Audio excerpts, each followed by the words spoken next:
জাতীয় নির্বাচন নিয়ে জামায়াতে ইসলামী প্রধান উপদেষ্টার কথায় আস্থা রাখতে চায় বলে মন্তব্য করেছেন জামায়াতের আমির ডাক্তার শফিকুর রহমান।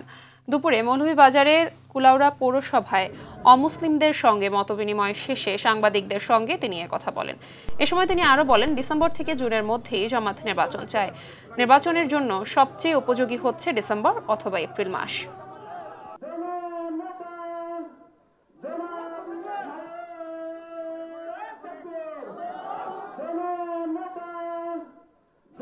প্রধান উপদেষ্টা বলেছেন যে এবছরের ডিসেম্বর থেকে আগামী বছরের জুনের ভিতরে নির্বাচন দিবেন। আমরা দেখতে চাই যে তিনি তার কথার উপরে ঠিক থাকবেন। এখন 6 মাসের এই রেঞ্জের মধ্যে কখন সুইটেবল হবে?